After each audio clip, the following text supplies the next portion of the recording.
1935 সালের আগে পর্যন্ত বিজ্ঞানীদের ধারণা ছিল যে কোনো নক্ষত্রই মৃত্যুর পর হোয়াইট ডোয়ার্ফ স্টারে পরিণত হয়। এটা নক্ষত্রের এমন একটা স্টেট যেখানে নক্ষত্রের গ্র্যাভিটেশনাল কোল্যাপস তার ইন্টারনাল অ্যাটমের ইলেকট্রন ডিজেনারেসি প্রেশার দ্বারা ব্যালেন্স হয়। কিন্তু 1935 সালে ভারতীয় বিজ্ঞানী সুব্রমণিয়াম চন্দ্রশেখর প্রমাণ করেন যে নক্ষত্র মৃত্যুর পর শুধুমাত্র যে হোয়াইট ডোয়ার্ফ স্টারেই পরিণত হবে তার কিন্তু কোনো মানে নেই। যে সমস্ত নক্ষত্রের ভর 1.44 সোলার মাসের বেশি সেই সমস্ত নক্ষত্ররা মৃত্যুর পর আরও ডেন্স হয়ে পরিণত হয় নিউট্রন স্টারে। এই নিউট্রন স্টার এতটাই ডেন্স হয় যে মাত্র একটা কণা নিউট্রন স্টারেরও ওজন হতে পারে কয়েক লক্ষ কেজি। কিন্তু এখানেই শেষ নয়, বরং নিউট্রন স্টার ধ্বংস করে ফেলতে পারে সমস্ত ইউনিভার্সকে। তাই এই ভিডিওতে আমি আলোচনা করব কি এই নিউট্রন স্টার আর কি করেই বা নিউট্রন স্টার ধ্বংস করতে পারে আমাদের এই সমগ্র ইউনিভার্সকে। ভিডিও শুরু করার আগে অনুরোধ, যদি এখনও আপনারা আমাদের চ্যানেলটি সাবস্ক্রাইব না করে থাকেন তাহলে অবশ্যই সাবস্ক্রাইব করুন এবং পাশের বেল আইকনটি ক্লিক করুন। নিউট্রন স্টার নিয়ে একটা ডিটেল ভিডিও আমি অলরেডি বানিয়ে রেখেছি। যদি নিউট্রন স্টার সম্পর্কে আরও বিস্তারিত জানতে চান তাহলে অনুরোধ করব ভিডিওটি দেখে নেওয়ার জন্য। লিঙ্ক আমি ডেসক্রিপশন এবং আই বাটনে দিয়ে দিয়েছি।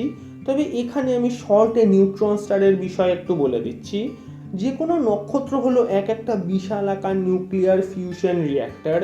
নক্ষত্রের কেন্দ্রে হালকা মৌল যেমন হাইড্রোজেন ফিউজ হয়ে ভারী মৌল যেমন হিলিয়াম, নিয়ন, কার্বন, আয়রন ইত্যাদিতে পরিণত হয়। এই ফিউশনে তৈরি হওয়া থার্মাল এনার্জি নক্ষত্রের মধ্যে থাকা পদার্থদের গ্র্যাভিটেশনাল কোল্যাপসের বিরুদ্ধে কাজ করে এবং নক্ষত্রদের একটা স্টেবল অবস্থায় রাখে। কিন্তু যখন নক্ষত্রের জ্বালানি প্রায় শেষ হয়ে আসে তখন ফিউশন প্রক্রিয়াও ধীরে ধীরে কমতে থাকে। ফিউশন প্রক্রিয়া বন্ধ হয়ে গেলে নক্ষত্রের ইকুইলিব্রিয়াম স্টেট বিঘ্নিত হয়ে যায়, কারণ তখন নক্ষত্রের গ্র্যাভিটেশনাল কোল্যাপসকে কাউন্টার করার জন্য যথেষ্ট থার্মাল প্রেশার থাকে না। ফলে নক্ষত্রটি নিজের মধ্যেই কোল্যাপস হতে শুরু করে। যদি নক্ষত্রটির ভর আমাদের সূর্যের ভরের কাছাকাছি হয় সেই ক্ষেত্রে গ্র্যাভিটেশনাল কোল্যাপস কিছু সময় পর বন্ধ হয়ে যায় এবং নক্ষত্রটি আবার ইকুইলিব্রিয়াম অবস্থায় পৌঁছয়, কারণ থার্মাল প্রেশার না থাকলেও ইলেকট্রন ডিজেনারেসি প্রেশার এই গ্র্যাভিটেশনাল কোল্যাপসকে কাউন্টারঅ্যাক্ট করতে পারে। নক্ষত্রটি আকারে খুব ছোট হয়ে যায় এবং পরিণত হয় হোয়াইট ডোয়ার্ফ স্টারে। কিন্তু যদি নক্ষত্রটির ভর সূর্যের ভরের থেকেও প্রায় 1.44 গুণ বেশি হয় সেই ক্ষেত্রে নক্ষত্রটির গ্র্যাভিটেশনাল কোল্যাপসকে ইলেকট্রন ডিজেনারেসি প্রেশারও কাউন্টারঅ্যাক্ট করতে পারে না। নক্ষত্রটা আরও ছোট এবং ঘন হতে থাকে। সর্বশেষে অন্তিম ফোর্স নিউট্রন ডিজেনারেসি প্রেশার নক্ষত্রের এই গ্র্যাভিটেশনাল কোল্যাপসকে কাউন্টারঅ্যাক্ট করে এবং নক্ষত্রটি পরিণত হয় নিউট্রন স্টারে। একটা নিউট্রন স্টারের সাইজ হয় খুব বেশি হলে 20 থেকে 25 কিলোমিটার, কিন্তু তাদের ভর হয় সূর্যের ভরের থেকেও বেশি। অর্থাৎ বুঝতেই পারছেন কতটা ডেন্স একটা নিউট্রন স্টার। এখন কথা হলো নিউট্রন স্টার এত ডেন্স কি করে হয়। এর কারণ হলো নিউট্রন স্টারের মধ্যে কোনো ধরনের ফ্রি অ্যাটম থাকে না। নিউট্রন স্টার তৈরি হয় সম্পূর্ণ নিউট্রন দিয়ে। নক্ষত্রের কেন্দ্রের প্রচণ্ড চাপের ফলে অ্যাটমের অরবিটে থাকা ইলেকট্রনগুলো অ্যাটমের নিউক্লিয়াসের খুব কাছে চলে আসে এবং প্রোটনের সাথে ফিউজ হয়ে নিউট্রন তৈরি করে। যেহেতু স্বাভাবিক অবস্থায় অ্যাটমের বেশিরভাগ স্থানই ফাঁকা থাকে তাই সাধারণ পদার্থকে একটা সীমার পর আর ডেন্স করা সম্ভব হয় না। কিন্তু নিউট্রন স্টারের ক্ষেত্রে অ্যাটমের এই ফাঁকা জায়গাটা থাকে না, ফলে নিউট্রন স্টার প্রচণ্ড ঘন হতে পারে। কিন্তু এই ডেনসিটি নিউট্রন স্টারের একমাত্র কৌতূহলের বিষয় নয়। নিউট্রন স্টারের সবথেকে কৌতূহলের বিষয় হলো নিউট্রন স্টারের কেন্দ্র। এই কেন্দ্র এতটাই ঘন হয় যে এখানে নিউট্রন নয় বরং তাদের ভিতরে থাকা কোয়ার্করাও খুব কাছাকাছি চলে আসে। নিউট্রন এবং প্রোটনরা তৈরি হয় আরও ক্ষুদ্র এলিমেন্টারি পার্টিকেল কোয়ার্ক দ্বারা। নিউট্রনে থাকে দুটো ডাউন কোয়ার্ক এবং একটা আপ কোয়ার্ক। কিন্তু ইউনিভার্সে আপ কোয়ার্ক এবং ডাউন কোয়ার্কদেরও আরও দুটো করে ভারী জেনারেশন থাকে। আপ কোয়ার্কের দুটো ভারী জেনারেশন হলো চান কোয়ার্ক এবং টপ কোয়ার্ক, এবং ডাউন কোয়ার্কের আরও ভারী দুটো জেনারেশন হলো স্ট্রেঞ্জ কোয়ার্ক এবং বটম কোয়ার্ক। বাকি দুটো জেনারেশনের কোয়ার্করা প্রচণ্ড আনস্টেবল হয় এবং তৈরি হওয়ার সাথে সাথে ডিকে হয়ে ফার্স্ট জেনারেশনের স্টেবল কোয়ার্কে পরিণত হয়। স্বাভাবিক সময়ে এমন ঘটনাই ঘটে, কিন্তু নিউট্রন স্টারের কেন্দ্রে কোনো কিছুই স্বাভাবিক থাকে না।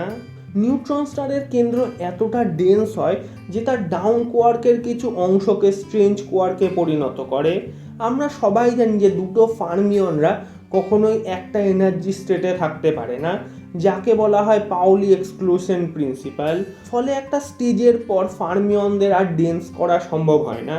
কিন্তু যদি প্রেশার খুব বেশি হয় সেই ক্ষেত্রে ডাউন কোয়ার্করা নিউট্রন স্টারের ইন্টারনাল হিট এনার্জিকে কাজে লাগিয়ে স্ট্রেঞ্জ কোয়ার্কে পরিণত হয়। স্ট্রেঞ্জ কোয়ার্কদের থাকার জন্য সাধারণ আপ বা ডাউন কোয়ার্কের থেকে অনেক কম জায়গা লাগে, ফলে নিউট্রন স্টারটা আরও কিছুটা ডেন্স হতে পারে। কিন্তু ঘটনা এখানেই শেষ নয়, বরং এখান থেকেই আসল ঘটনার শুরু। এই স্ট্রেঞ্জ কোয়ার্কগুলো থেকে নিউট্রন স্টারের কেন্দ্রে তৈরি হয় স্ট্রেঞ্জ ম্যাটার, আর এই স্ট্রেঞ্জ ম্যাটারই হলো ইউনিভার্সের সব থেকে স্টেবল ম্যাটার। আর এই ম্যাটাররাই ধ্বংস করে দিতে পারে সম্পূর্ণ ইউনিভার্সকে।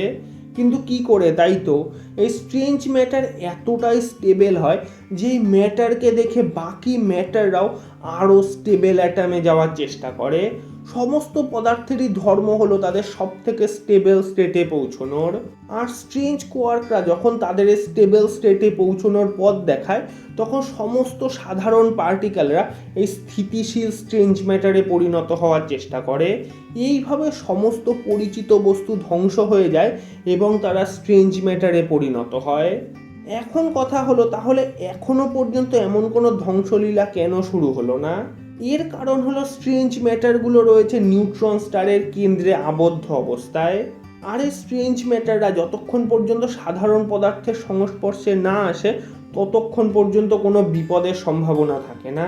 সমস্ত নিউট্রন স্টাররাই বাকি সমস্ত সাধারণ নক্ষত্রের থেকে বেশ কিছু লাইট ইয়ার্স দূরে রয়েছে, ফলে নিউট্রন স্টারের কেন্দ্র থেকে বেরিয়ে স্ট্রেঞ্জ ম্যাটারদের বাকি পদার্থের সংস্পর্শে আসা প্রায় অসম্ভব। কিন্তু এতে খুব বেশি নিশ্চিন্ত হওয়ার কারণ নেই, কারণ যখন দুটো নিউট্রন স্টার মার্জ হয় তখন তাদের সংঘর্ষে তাদের কেন্দ্র থেকে স্ট্রেঞ্জ ম্যাটারদের ক্ষুদ্র ক্ষুদ্র কণা মহাকাশে ছড়িয়ে পড়তে পারে। এই স্ট্রেঞ্জ ম্যাটারদের একটা সূক্ষ্ম কণাই যে কোনো গ্রহ বা নক্ষত্রকে ধ্বংস করে দেওয়ার জন্য যথেষ্ট। যদিও এই ধরনের কণার পৃথিবীতে বা সৌরজগতে পৌঁছানোর সম্ভাবনা খুবই কম, তাছাড়াও বাস্তবিকভাবে সত্যি যে নিউট্রন স্টারের কেন্দ্রে স্ট্রেঞ্জ ম্যাটার তৈরি হয় তারও কিন্তু কোনো প্রত্যক্ষ প্রমাণ এখনো পর্যন্ত পাওয়া যায়নি। সমস্ত কিছুই রয়েছে থিওরিটিক্যালি। তবে বিজ্ঞানীরা বিভিন্ন নিউট্রন স্টারকে অবজার্ভ করে তাদের ভিতরের ইন্টারনাল স্ট্রাকচারকে বোঝার চেষ্টা করছেন। এখনো পর্যন্ত নিউট্রন স্টার বিজ্ঞানীদের কাছে একটা মিস্ট্রি। যতক্ষণ পর্যন্ত এই মিস্ট্রি সলভ না হচ্ছে ততক্ষণ পর্যন্ত কোনো কিছুই সঠিকভাবে বলা সম্ভব নয়। তবে যদি এই বিষয়ে নতুন কোনো তথ্য আমাদের হাতে আসে তাহলে আমি সেই বিষয়ে ইনফরমেশন নিশ্চয়ই আপনাদের সাথে শেয়ার করে দেব। আর বিজ্ঞানের বিষয়ে কোনো ধরনের প্রশ্ন থেকে থাকলে কমেন্টে অবশ্যই জানাবেন। আর ভিডিও বিষয়ে কোনো মতামত থাকলেও কমেন্টে জানাতে ভুলবেন না। তো অসংখ্য ধন্যবাদ ভিডিওটি দেখার জন্য। যদি ভিডিওটি ভালো লেগে থাকে তো লাইক করবেন, শেয়ার করে দেবেন বন্ধুদের মধ্যে, কমেন্টে জানাবেন কেমন লাগলো আমাদের এই ভিডিওটি। And for always keep on asking.